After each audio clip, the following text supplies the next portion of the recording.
observation mission on key election and election day activities. The East African Community Election Observation Mission made the following observations. The 1995 Constitution of the Republic of Uganda, as amended, and other relevant laws provided the legal framework on which this year's general elections were conducted. The mission noted that Uganda's legal framework offers a robust foundation for the conduct of democratic elections in line with international and regional commitments that Uganda has ratified, including the East African Community Treaty.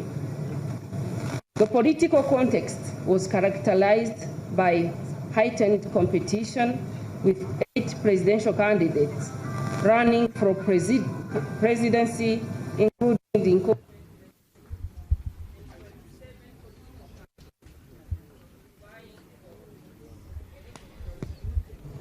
at presidential, parliamentary, and all municipal elections.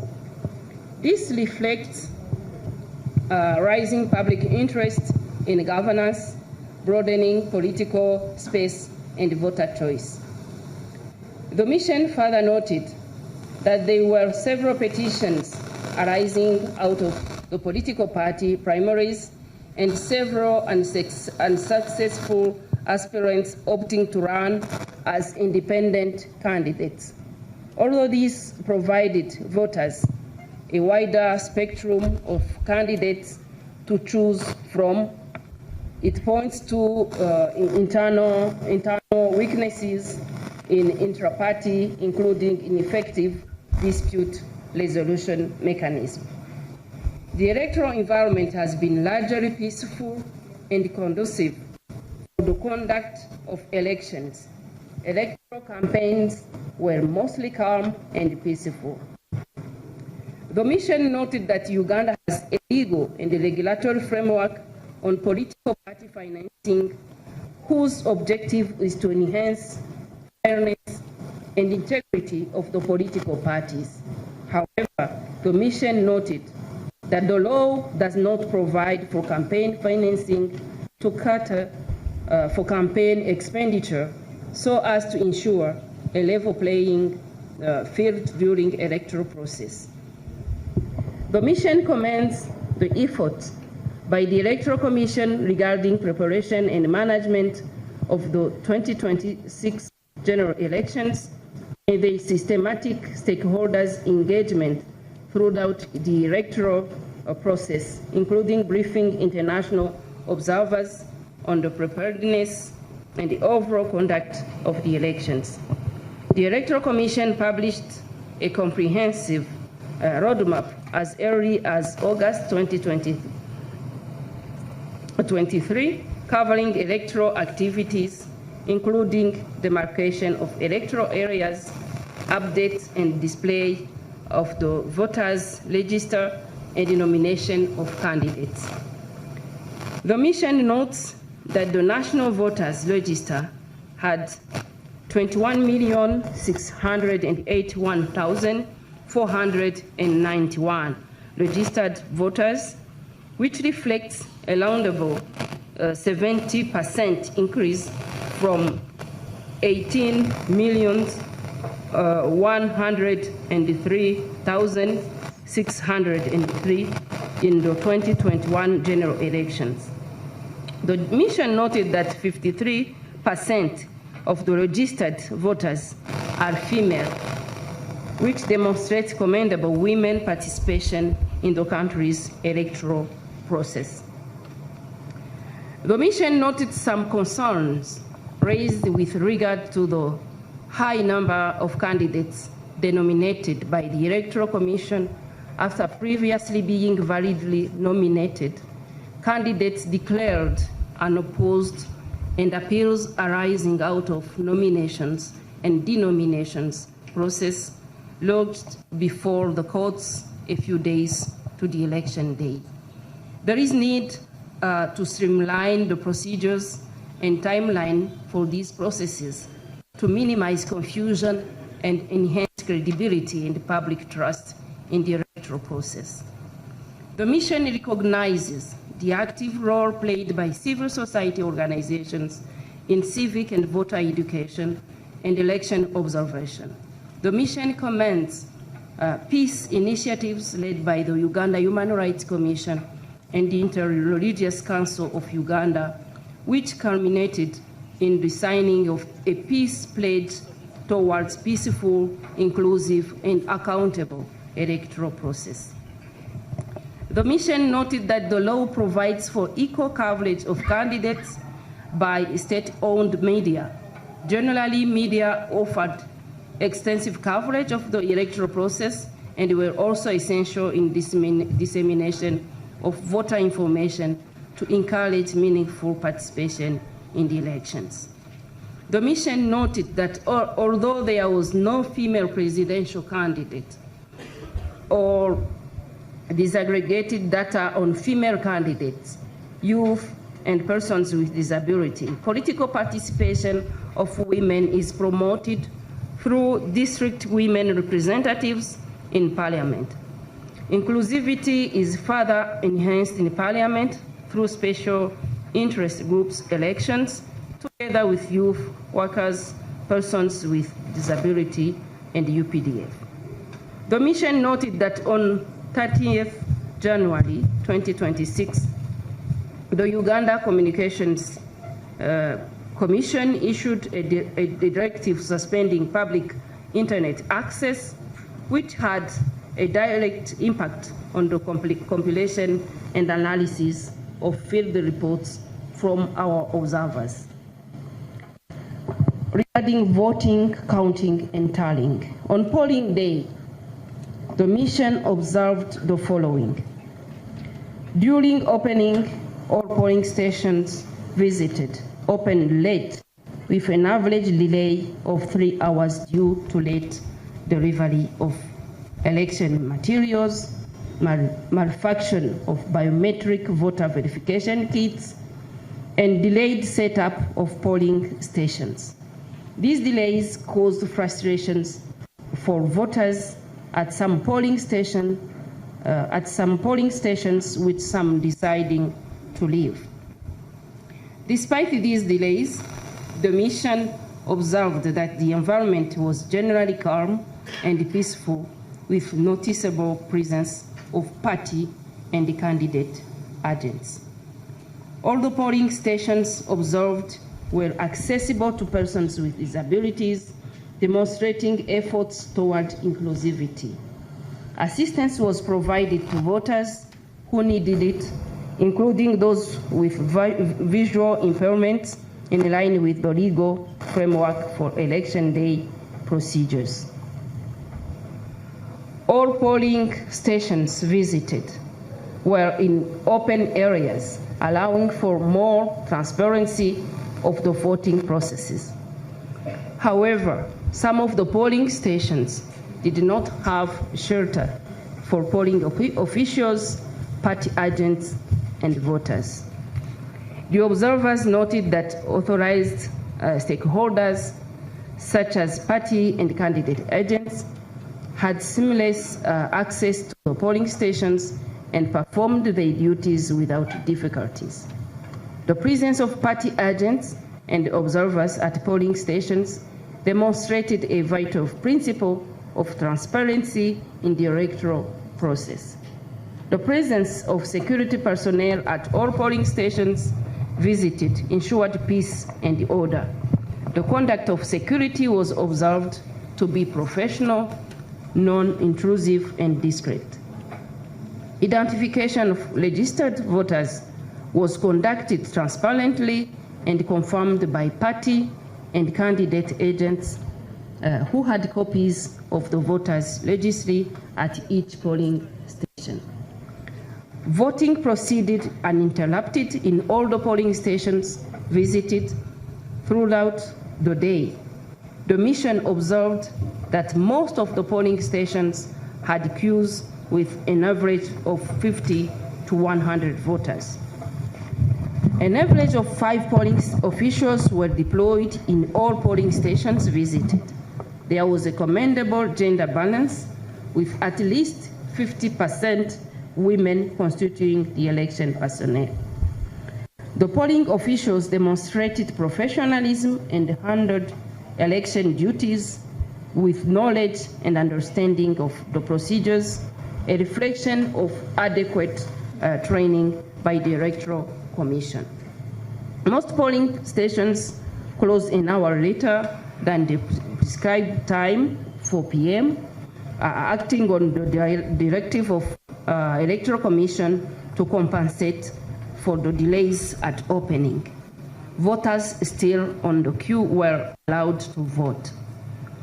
Counting was conducted transparently in the presence of party and candidate agents, observers, and voters who maintained the 20 meters radius as prescribed by law. There was a considerable number of invalid votes. At the polling stations observed, candidate agents received and signed the declaration of results forms, which were posted outside polling stations. Then we have some recommendations. The East African Observer Mission makes the following recommendations. Political parties and organizations should strengthen their processes and dispute resolution mechanism and procedures to address the high number of independent candidates arising from the primaries. Legal reforms should be introduced to provide for campaign financing with a view of enhancing transparency in campaign financing and ensuring a level playing field during electoral process.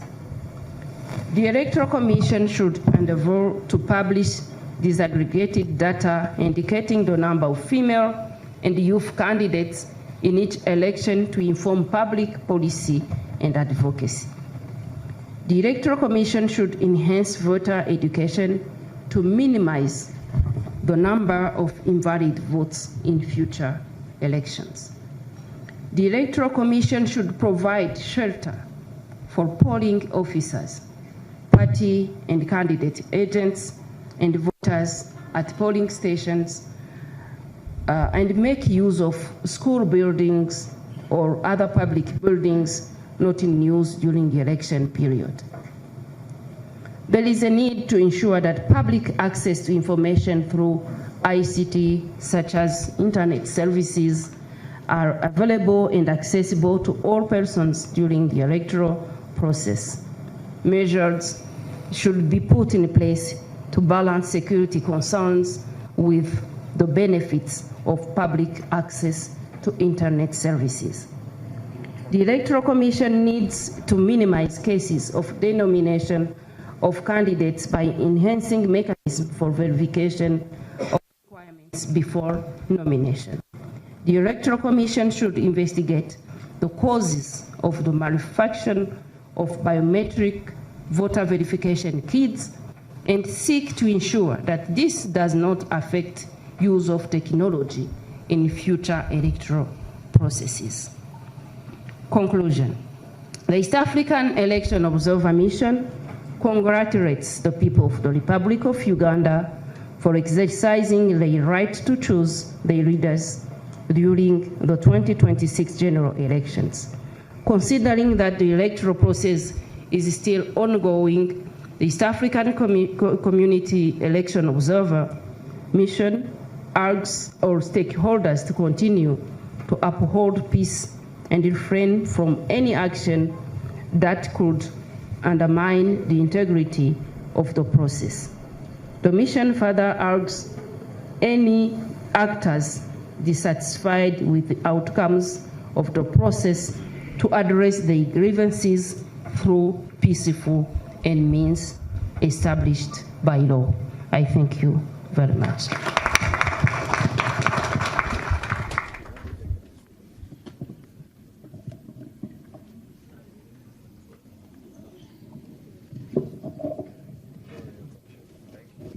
Thank you so much, Madam Eda. from the East African Community, and now we hear from the ICJLR Parliamentary Forum, and after that we will hear from the East Africa Standby Force. Thank you. Your Excellency, former Republican President of the Federal Republic of Nigeria, heads of mission, honorable members of Parliament, ambassadors and diplomats present, distinguished delegates, members of the press, ladies and gentlemen. We are extremely honored to present the preliminary statement of the Forum of Parliaments of Member States of the International Conference on the Great Lakes region, which is based on the observations made by our electoral observation mission during the general elections in the Republic of Uganda, held on the 15th January 2026. Our sincere gratitude goes to the people and government of the Republic of Uganda for their warm hospitality accorded to us since our arrival. The deployment of the short-term election observer mission underscores our dedication to uphold the principles of Article 6 of the International Conference on the Great Lakes Region Pact on security, stability, and development in the Great Lakes region, with particular emphasis on the protocol on democracy and good governance. Furthermore, our observation mission is a response to the generosity invitation extended to the Forum by the government of the Republic of Uganda. Distinguished guests, ladies and gentlemen, in person to foster a culture of democratic governance in the Great Lakes region, we deployed 21 observers from the member states of the Forum, namely the Republic of Kenya, the United Republic of Tanzania, the Republic of Zambia, and the General Secretariat headed by me, Moses Moyo, as the head of mission. Given that the Republic of Uganda is a member state of the Forum, we consider it significantly honored to be among the international observation groups accredited to observe the 2026 general elections. Ladies and gentlemen, let me summarize the electoral observation activities that we carried in run-up to the January 15th general elections, in accordance with our mandate as follows. In order to ascertain the state of preparation and preparedness towards the January 15th general elections, the Forum of Parliaments of the International Conference on the Great Lakes region conducted a pre-election analysis.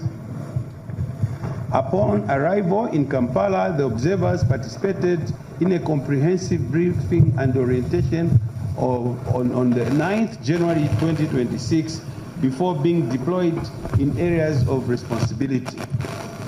In order to increase public awareness about the presence and mandate of the mission, upon arrival, we officially issued arrival statement on the 9th of January 2026 at the regional training facility in Munyoyi.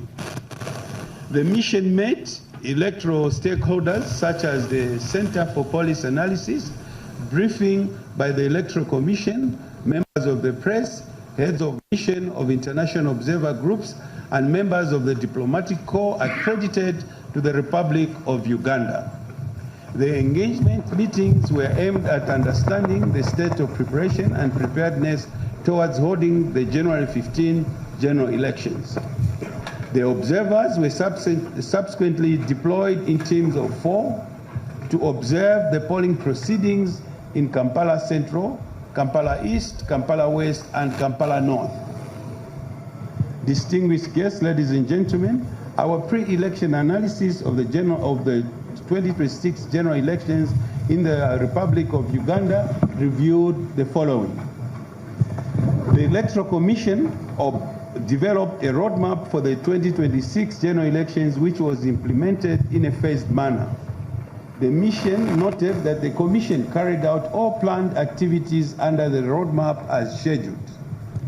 In line with the international, regional, and national framework, the mission conducted civil and voter education in collaboration with key electoral stakeholders such as civil society and the media, among others, to ensure that all eligible citizens understand the purpose, procedure, and significance of the elections. The mission also noted that the Electoral Commission utilized the digital platforms such as X, formerly Twitter, Facebook, Instagram, and WhatsApp, which are increasingly important in engaging with the youths. This intervention helped in providing real-time interaction and prompt response to inquiries. The mission commends the Electoral Commission for integration of physical identification features on the biometric voter verification kit in addition to the use of the thumbprint. The mission commends the Electoral Commission for the intention to place the notice only in polling stations where nominated candidates would have lawfully withdrawn from participating while appearing on the ballot box in order to give guidance to the would-be voters not to vote for particular candidates. The interaction with stakeholders revealed that the campaign period was generally calm and peaceful as compared to 2016 and 2021 general elections, which were attributed to adherence of campaign guidelines stipulated by the Electoral Commission and by all political parties. In this regard, the mission commends the Electoral Commission, security apparatus, the competing political parties, and all the citizens for their effort in maintaining peace. There were also concerns raised by increasing misinformation, disinformation, and use of hate speech on social media. The temporary suspension of public internet access and selected mobile services during the election period as a measure by government to mitigate spread of online misinformation, disinformation, and electoral fraud, as well as preventing incitement of electoral violence. Ladies and gentlemen, the mission would like to clearly state that in its finding on the 2020